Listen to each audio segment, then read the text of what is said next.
We are here for the 12th round of the Monster Energy Supercross Series held in Foxborough, Massachusetts at Gillette Stadium. We're here on Friday, and actually all Friday running or press day has been canceled due to the weather. Today, nice and sunny out, but they did get a huge amount of rain yesterday. They were able to get the track built on Wednesday. They got it tarped, went down, checked it out.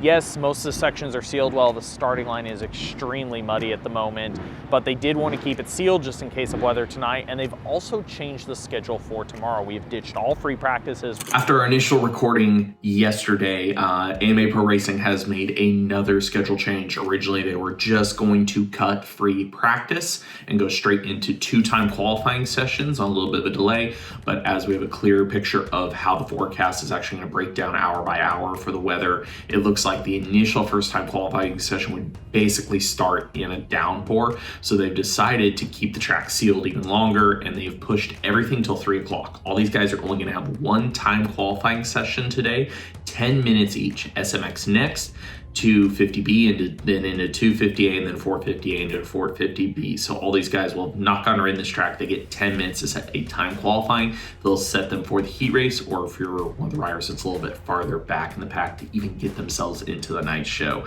So that's the latest schedule update as we are just about to head down to the track here on Saturday morning. The Gillette round kicks off 4 runs in the Northeast. We're gonna have the next couple weekends. So we're going from Foxborough, we're going to a round in Pennsylvania, we're going back down to Jersey, and then another round in Pennsylvania. Again, the series has never done this, and this is gonna be kind of a one-off thing.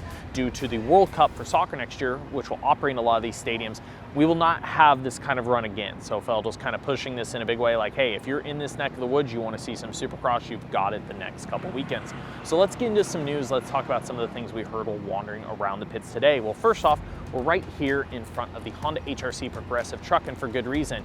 A lot of you probably saw the excellent PR work that the team did this weekend with Dean Wilson's announcement to fill in for the final 5 rounds. Well, this would make 6 rounds. That is because he is not racing this weekend in Gillette. He will make his debut with the team next weekend. So the bike, 450, at least under the tent over there, still has Jet's number plate on it for now, but next weekend, either one of Jet or Hunter's bikes will be converted to Dean's spec. Dean's been on the bike for about 2 weeks now. Talking to the team, they said that he started with both Jet and Hunter's base setting is basically identical. They had to bump up the spring rates due to the weight difference. They've been changing it just a little bit for him, just getting him comfortable. The big items on the bike that changed are the unique seat he runs and kind of a crossbar style that he likes. But other than that, they said they haven't tweaked too much. Dean will get those final 5 rounds with the team, which could be the final 5 rounds that he races Monster Energy Supercross. He teased that. He's not sure really what he's going to do in the future for his career. Another unique item talked about this weekend is with the Monster Energy Kawasaki team. Yes, Jason Anderson is out for the remainder of the series, and we're still not really sure what to make of this, because we have multiple sources that state last weekend that he basically ran out of the truck with a bag and said he had an emergency, and it was stated as more of a family emergency in a way. But now the follow-up PR this week has been that he's sitting out due to health concerns. We've asked Cowie, and that's what they're sticking with. We don't know what to make of it at this time. We're not trying to jump to conclusions, but it is just extremely odd and kind of doesn't add up. Monster Energy Kawasaki does have their semi here, and they will the remainder of the series. At least for this weekend and a few of the others coming up, they're going to house their SMX next kids, their Team Green riders. So this weekend they have Landon Gordon, they have Nick Way's kid under there. They also have Enzo Temmerman. So yes, we have a fleet of 3 riders from Team Green housing under the Factory 450 truck. Again, those kids are all racing SMX next. None of them are moving up for any reasons into the pro ranks. Would be interested to see. Again, we've heard that the rig and multiple staff members will be going to the remaining rounds, so maybe they do another fill-in. We'll have to see. Also on top of that Dean Wilson HRC news talking about fill-ins, there was a lot of talk on what HRC was going to do, because you also had other riders to pick from, such as Shane McElrath, Joey Sabachi over at Quadlock. Dean Wilson was also scheduled to race 5 rounds with Quadlock. And then you also have Dylan Ferrandis at Fineis Honda. So Ferrandis is staying at Phoenix, of course. He got extra help 2 weeks ago. He got a factory transmission, a factory cam, some help with mapping. Didn't really work out so well the first weekend, some crashes. Last weekend he got his season's best with a 5th place. He did say some of those bike changes they helped him out with are a big deal. Speaking of the rest of the Quadlock team though, Shane McElrath originally was kind of on a certain amount of races. With Joey getting hurt, Shane's performance, Shane's in for the rest of the season, and Joey Savacci is back this weekend. So they're housing the number 12 and number 17 this weekend in the 450 class for the Quad Lock Honda group. Over here we have the Hep Suzuki team, Progressive Insurance side of it, with Ken Roxon. He is still not riding during the week. He did some starts last week. Sounds like to me he did some starts this week. The shoulder's still rough. He is racing. He's going to continue to race for it, but he is not. He's making progress, but we still aren't back to the point of getting any regular riding time in. So again, Roxon is really just gritting it out at this point. Speaking of that team, right now their only outdoor rider is Colt Nichols. It sounds like Horace Kenny is not going to race this summer. Doesn't sound like Kyle Chisholm is racing this summer. So right now their only confirmed rider is Colt Nichols.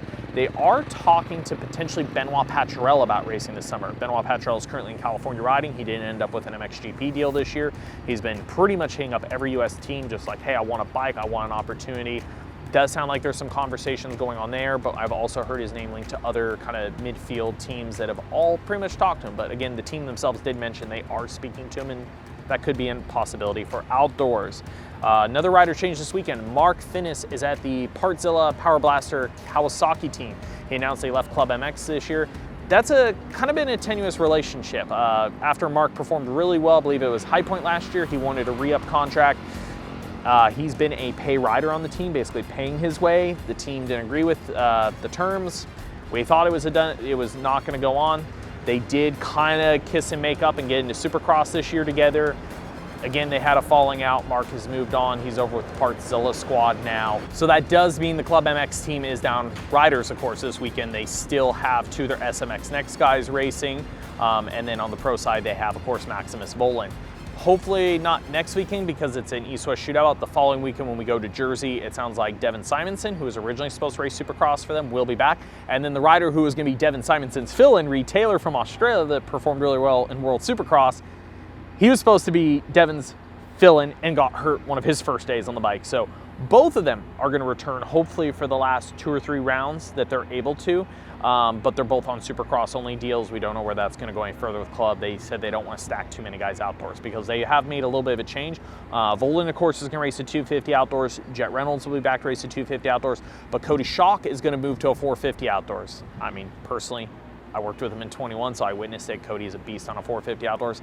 My understanding is he was testing outdoors on the 250. They threw him on a 450 for a day, and he went, what I was told, 5 seconds a lap faster. So it was pretty much an instant change for the team to put Cody on that bike. They're starting to test and get him ready to go 450 outdoors. So we may have the second coming of Cody Schock this summer. Speaking of Club, there was some announcement this week that Daniel Blair was joining the management side of the team, albeit there was a lot of roles talked about. He is not here at the race this weekend. He's not really involved with the pro racing side. That is still more on Brandon Haas and like Mike Bonacci. Daniel's role is multifaceted with the facility side, bringing in amateurs, helping build up the amateur program, scouting talent, working with the riders, like their communications with sponsors, things of that nature. So they said he's not really involved with the pro racing side at the races. We don't think we'll see him here. We also heard a comment from a few other people though involved in the team that honestly Daniel might not be welcome at the races right now because of Fell. That was a comment that was made to us, is that's not really his role, but also doesn't, I don't know if they'd give him a credential at this point. So again, all that fallout and everything around kind of that drama that happened a few weeks ago might still be reaching for a little while. But that kind of covers some of the news topics that we found here in the pit this weekend, walking around the paddock. We'll try to get these to you guys every weekend, but if you have any questions, any thoughts, anything you want to know, throw it in the comments section below. Make sure you stay tuned to Vital MX for more coverage from the Foxborough round of Supercross.